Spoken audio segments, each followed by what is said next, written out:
Can the most populous country in the world provide free health care for all? With over 1.4 billion people, it sounds like an impossible task, yet India is giving it a shot. Yesterday, the government made an announcement. It will offer a free health insurance cover. It will cover all Indians above the age of 70. Now, this is not a new scheme. The government is basically expanding the scope of an existing one. The scheme is called Ayushman Bharat. Ayushman means having a long life. This scheme, Ayushman Bharat, was launched in 2018. Back then, it was aimed at lower income groups, around 100 million poor and vulnerable families. This is the bottom 40% of India. They were given a health cover of 5 lakh rupees. That's almost $6,000. It was completely free. The premiums were paid by the central and state governments. Now, the same health cover will be extended to senior citizens, irrespective of their income or their social standing. As long as you're 70 years and above and a citizen of India, you can avail this insurance for free. The government says this will benefit 60 million citizens of India.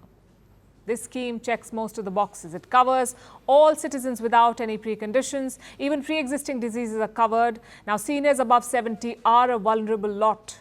Many of them suffer from ailments. The health cover will be offered to them without any preconditions. Even if you have a health insurance policy, you qualify for the Ayushman Bharat. It won't affect your existing policy in any way. And where can this health cover be used? Ayushman Bharat has a network of nearly 30,000 hospitals. Over 12,000 of them are private hospitals. For senior citizens without a health cover, this is a big relief. They face the highest risk of a medical emergency. And 98% of senior citizens in India do not have a health cover, 98%. If they fall sick, they risk losing their entire life savings. So this initiative should certainly be welcomed.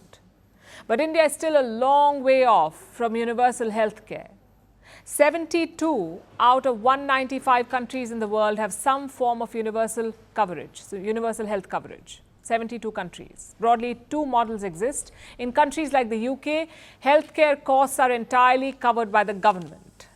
In other cases, they fund healthcare through private and public contributions, like in Germany, where both the employer and the employees contribute to a fund, and that fund pays for healthcare for all.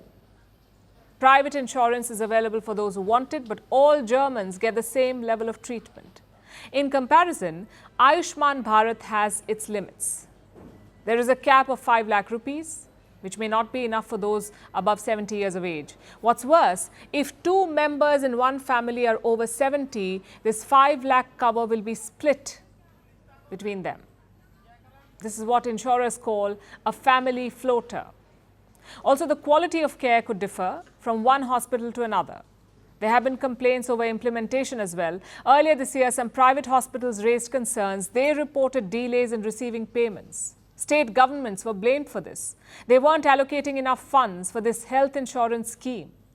This caused issues for the hospitals, but it was the intended beneficiaries who really suffered because hospitals ended up reducing the services they offered under Ayushman Bharat.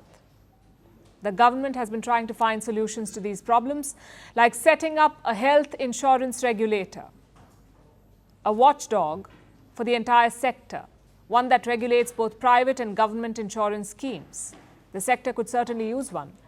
Today, over 40 crore Indians do not have a health cover, and 68% of those who do have one, who have a health insurance, do not have adequate coverage, 68%. The cost is a major hurdle for most of these people. What's worse, health insurance premiums are taxed.